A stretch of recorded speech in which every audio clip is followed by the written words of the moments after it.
Naihilamos ni Talia ang mga palad sa kanyang mukha nang makalabas siya sa silid ni Jeremy. Habang kasama niya ito, pakiramdam niya'y nasa hot seat siya na anumang sandali iiyak na lang siya dahil sa nararamdaman niyang sakit at konsensya. Mahirap para sa kanya na makita kung gaano kahirap para rito ang naging sitwasyon nito na siya ang dahilan. "Hey, you okay? You look so stressed."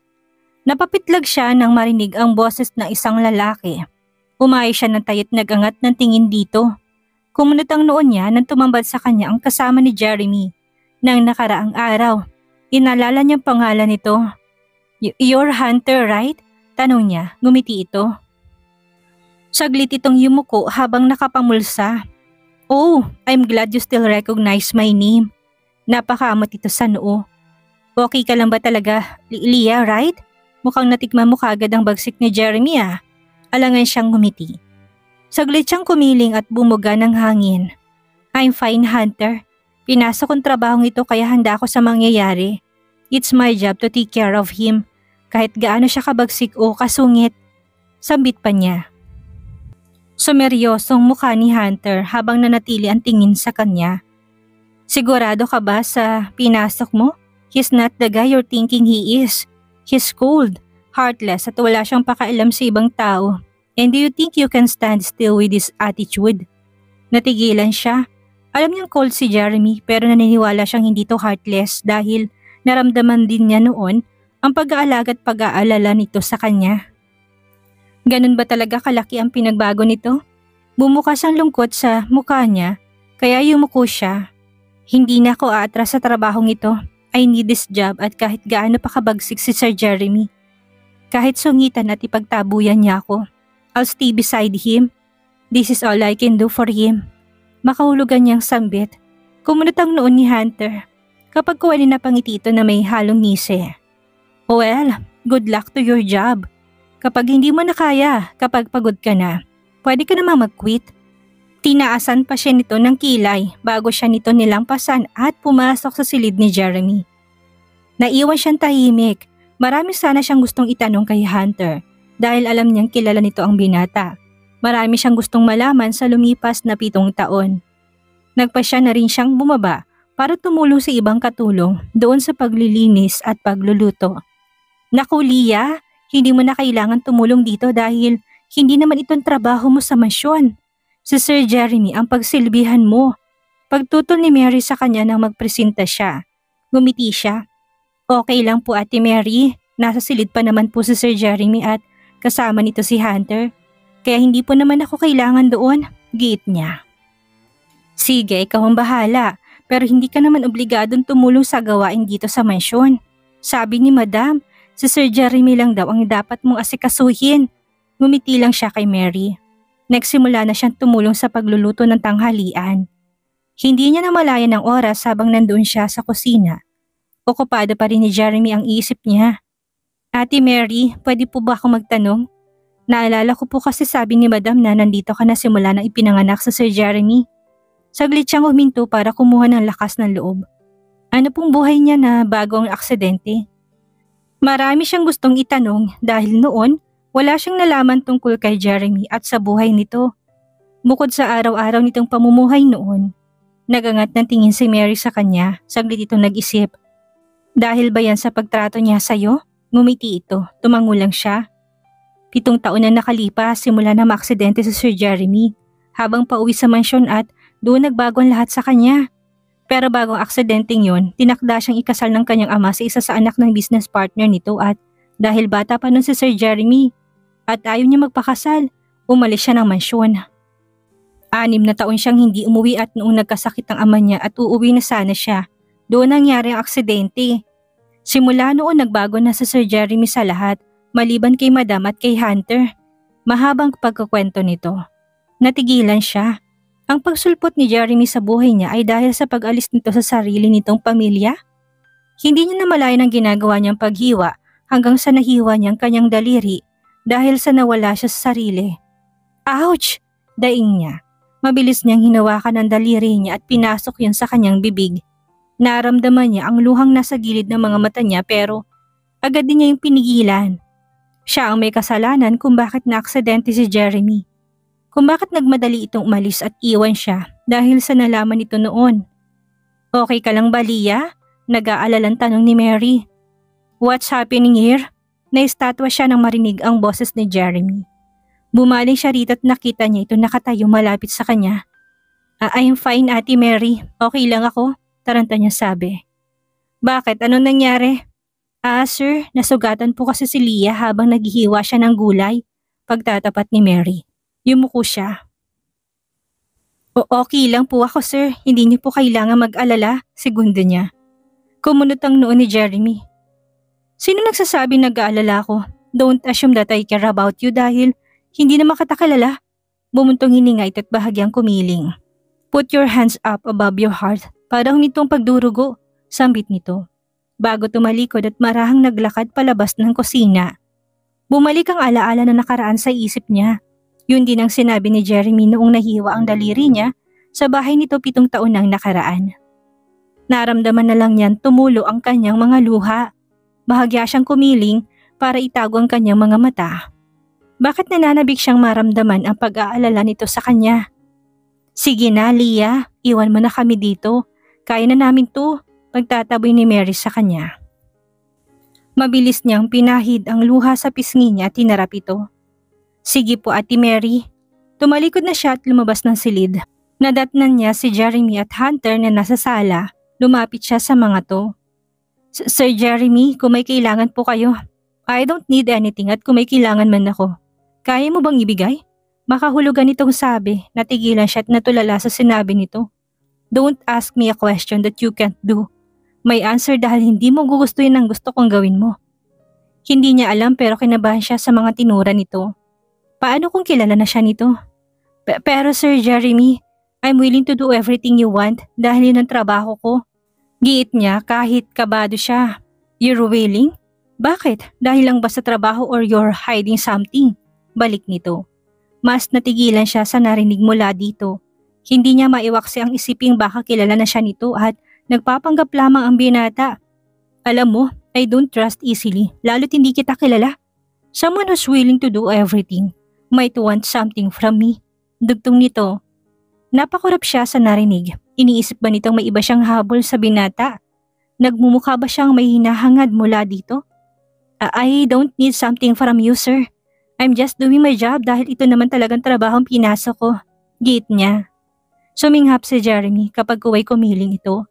Inilahad nitong kamay. Here's the band-aid. Put this in your finger. Natulala siya. Tama ba siya na narinig? Ano pang hinihintay mo? Tutunganga ka na lang ba dyan? If you don't want. Salamat, sir. Mabilis niyang kinuha ang band-aid sa kamay nito. Hindi niya alam pero may naramdaman siyang kiliti at saya dahil sa naging akto nito. You may now leave. Madiin itong sabi. Napawi ang saya sa puso niya. Nagulat siya. Po? Bingi ka ba o tanga? Hindi mo ba naintindihan ang sinabi ko? I said, leave. Bahagyang tumaas ang boses nito kaya napapitlag siya sa gulat. Napalunok siya. Napahigpit ang pagkakahawak niya sa band-aid kaya naramdaman niyang nagdugo ulit ang daliri niya. No sir, hindi po ako aalis sa trabaho. Shit! Nasapo nitong noon na kumunot. You're too stupid, Leah. What I mean was, pwede ka nang umalis sa harap ko dahil kahit hindi kita nakikita, naiinis ako. Pagtataboy nito. Sa kabila ng pagsusungit nito, sumilay ang saya sa puso niya. Nakahinga siya ng maluwag dahil doon. Patago siyang ngumiti dahil sa katotohanang nararamdaman niya ang dating si Jeremy. Ang pasimple nitong akto para iparamdam ang pag-aalala nito. Umaasa pa rin siya na kapag nalaman nito kung sino siya, magawa pa rin siya nitong mapatawad kahit alam niya kung gaano katindi ang kasalanan niya sa binata.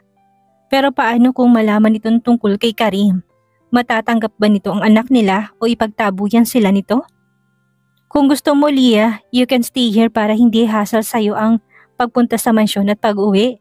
Presenta ni Dahlia sa kanya habang nasa sala sila. Iniwan niya si Jeremy sa itaas habang kasama nito si Hunter. Nahihiya siyang ngumiti.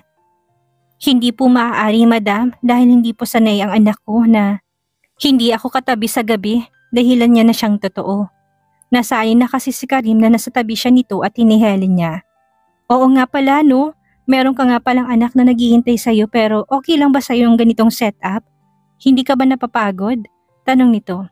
Kasi pwede namang ialaw ko na isama mong anak mo dito sa mansyon o kaya weekly ang uwi mo sa inyo. Patuloy nito. Bahagya siyang nagulat sa narinig. Bumakakasang labis na pagtutol sa mukha niya. Hindi pwedeng magkita si Jeremy at Karim dahil baka mas lalong maging komplikado ang sitwasyon.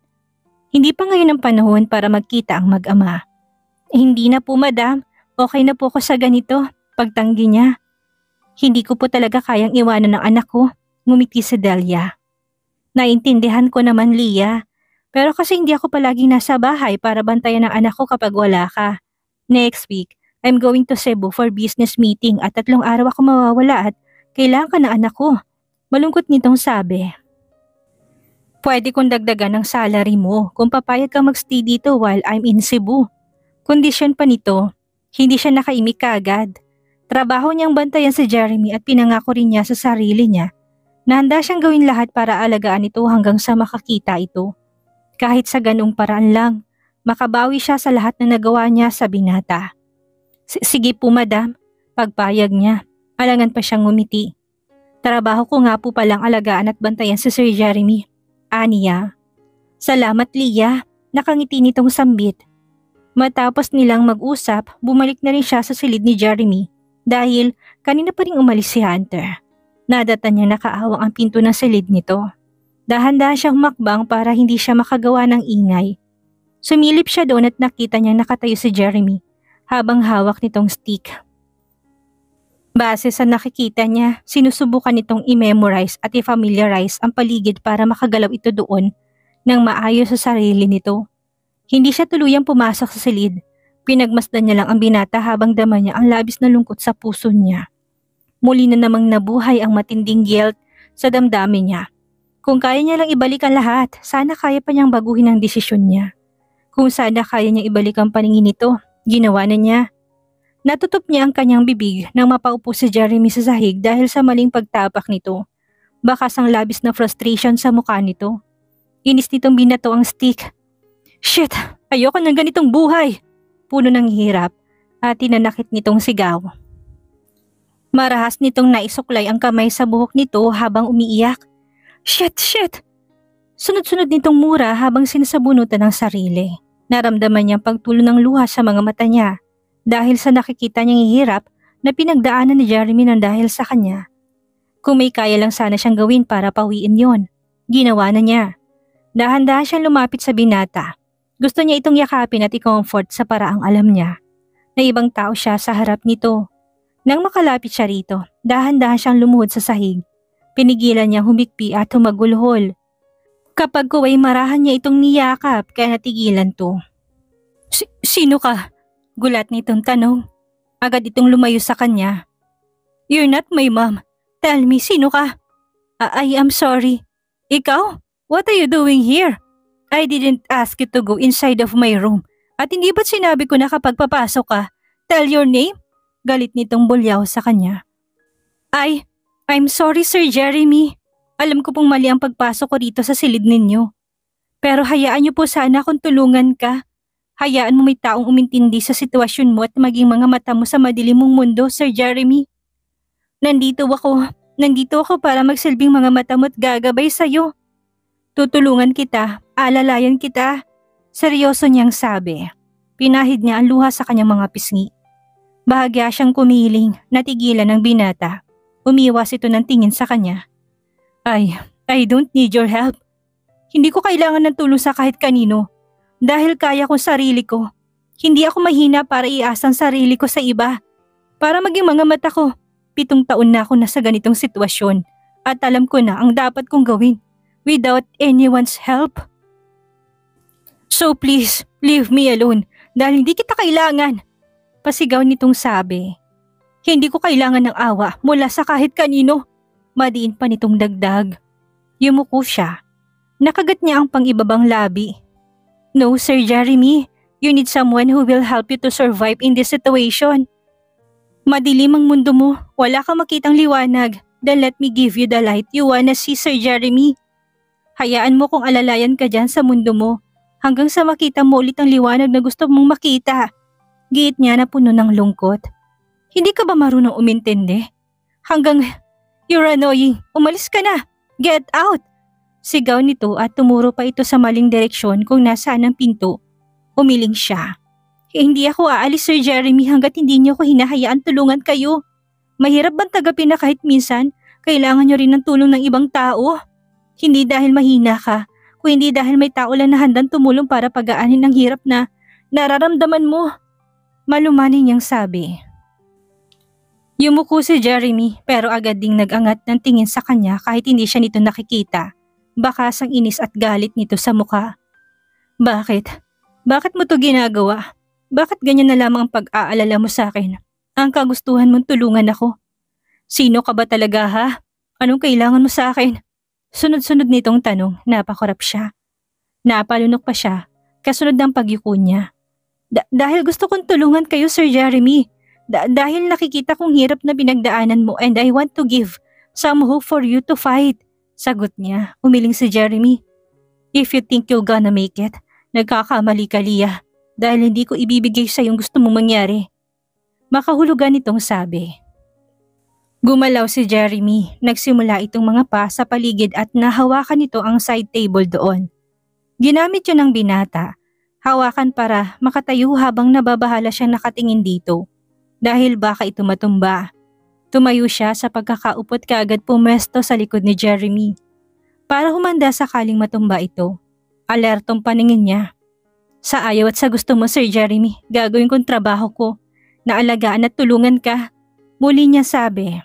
Sinubukan niyang hawakan ito sa braso pero nang lumapat ang kamay niya dito, agad nitong pinalis yun. Nagulat siya sa sunod na kita dahil tila nawala ng balanse si Jeremy. Dahil sa ginawa nito, nalaki ang mga mata niya, mabilis siyang gumalaw at nilapitan to. Napasigaw siya at maring napapikit ng maramdaman niyang pati siya'y natumba na rin. Naramdaman niyang kamay ng binata na humawak sa braso niya.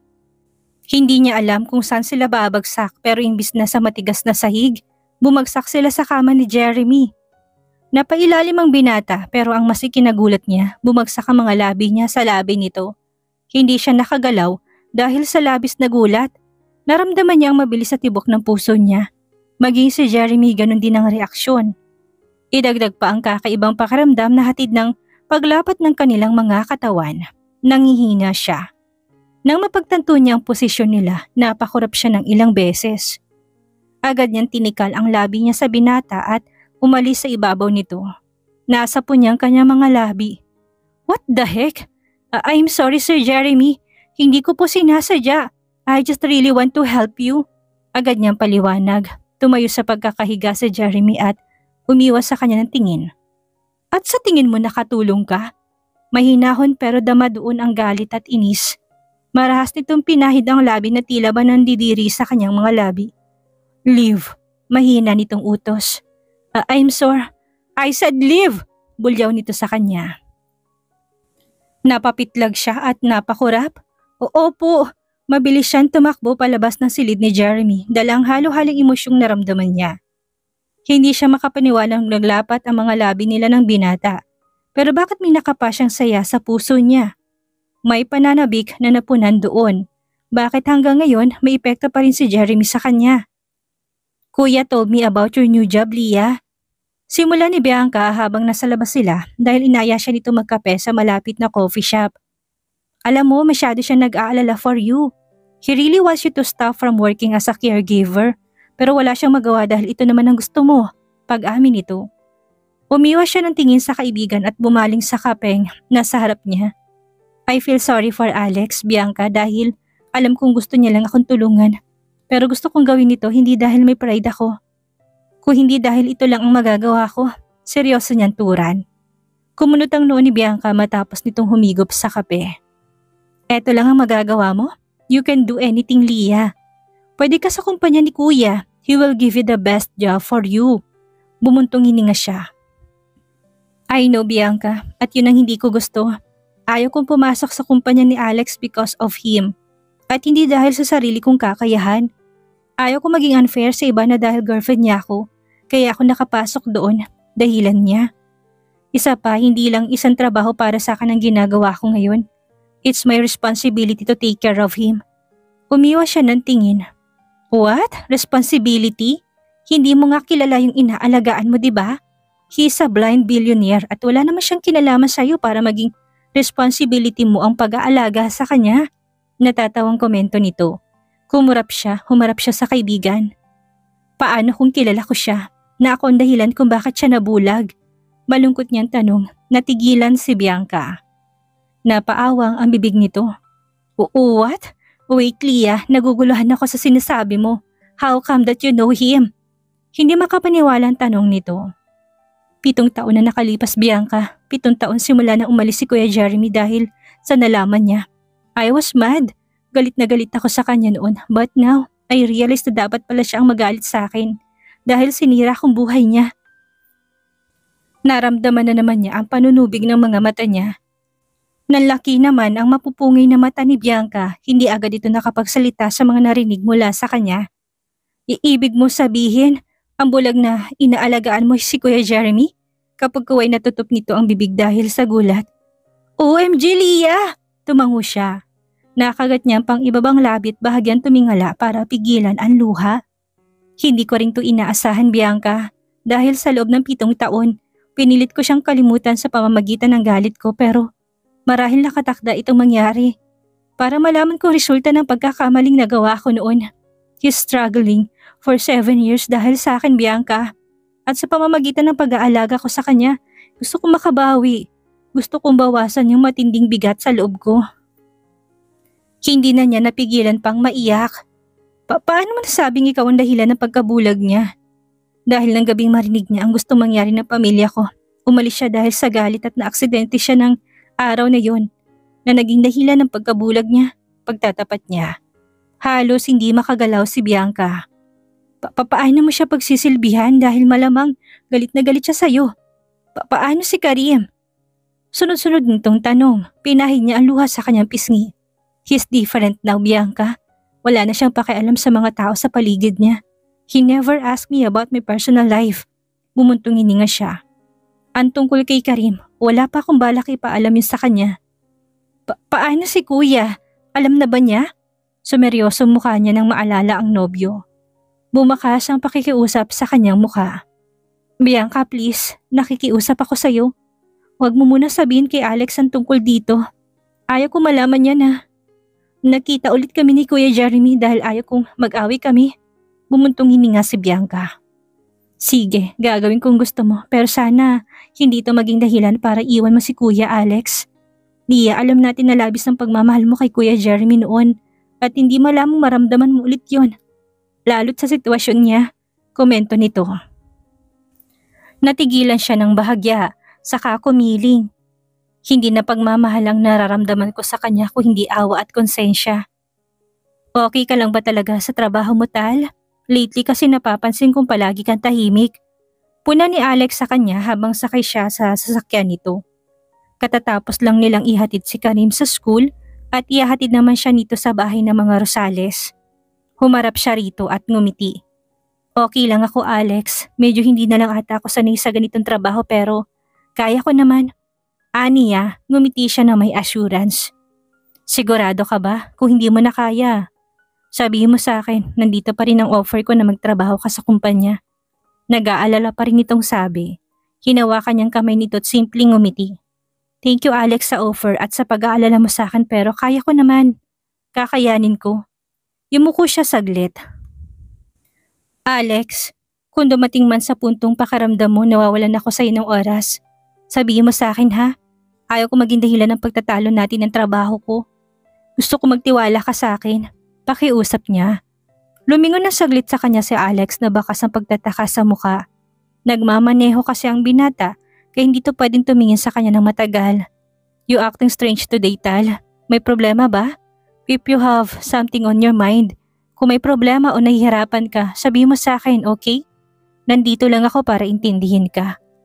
Naramdaman niya ang paghahawak nito sa kamay niya. Marahan nito yung pinisil.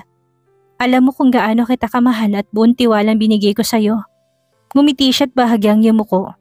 Salamat, Alex. Sobrang grateful at thankful ako na ikaw ang boyfriend ko. You're always there for me. Kahit matigas ang ulo ko. Kahit minsan nawawalan ako ng oras, hindi mo pa rin ako iniiwan. Salamat. Wala naman talaga siyang masasabi sa kabaitan at pagmamahal na ibinibigay sa kanya ni Alex maging kay Karim. I'm your boyfriend and soon to be your husband. Kaya palagi ako nandito sa tabi mo para mahalin ka. You're my queen, Tal. At handa akong pagsilbihan ka. Handa akong ibigay ang lahat ng kaya kong ibigay. Masayang anito na hindi ron mababakasan ng pagdadalawang isip. Dama niya ang willingness nitong ibigay ang lahat sa kanya. Ngumiti na lang siya, marahan niyang pinisil ang kamay nito. Hindi niya pinagsisisihang subukang mahalin ang binata. Sa mahabang panahon nitong panunuyo sa kanya, natulungan siya nitong makalimot. Humintong sa sasakyan ni Alex sa tapat ng malaking bahay ng mga Rosales. Humarap ito sa kanya. Gusto mo samahan kita sa loob para makilala ko rin kung sinong pinagsisilbihan mo? Anito, nabahala siya. Hindi siya makatingin sa binata ng diretso. Hindi na kailangan, Alex. Hindi rin kasi allowed sa loob ng mansyon na magdala ng kasama. Pilit siyang ngumiti. Don't worry, mabait naman ang inaalagaan ko. Huwag ka na mag-alala sa akin, I'm fine. Hinawakan niyang pisngin ito't marahan tong hinaplos.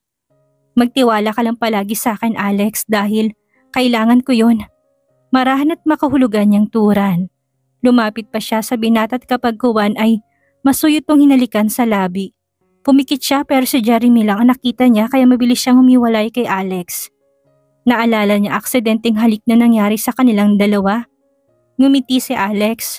Marahan itong hinaplos ang buhok niya. I always trust you, Tal. Kapag sinabi mong okay ka, kaya mo. Nagtitiwala ko sa'yo na kaya mo. I love you. Marahan naman itong kinintalan siya ng halik. Ngumiti siya sa binata. Sige na, Alex, kailangan ko na rin pumasok sa loob, paalam niya. Niyakap muna niya ito bago nagpa siyang bumaba ng sasakyan. Kumaway pa siya sa nobyo, saka pumasok sa mansyon. Why are you late? Natigilan si Talia nang marinig ang boses ni Jeremy nang makapasok siya sa mansyon. Nakita niya ito nakaupo sa sala pero hindi nakatingin sa kanya. Kumunot ang noo niya at lumapit dito. I'm sorry. Wala ka bang ibang sasabihin? Kung hindi sorry? Sorry is not always enough for your mistakes. Malamig nitong sabi. Yumuko siya dahil tumama yun sa kanya.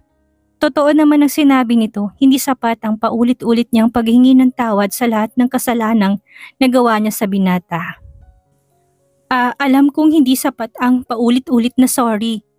Pero kahit doon man lamang, alam kong nagkamali ako at kailangan kong humingi ng tawad. Makahulugan niyang balik. Saglit na natigilan si Jeremy, nagangat ito ng tingin pero kagad ding umiwas sa kanya. Kunan mo ko ng tubig, nauuhaw ako. Maotoridad nitong utos, suminghap siya. Mabilis siyang tumungo ng kusina para kumuha doon ng tubig. Eto na pong tubig niyo, sir. Aniya, inabot niya ito sa binata. Ininom kaagad nito yon.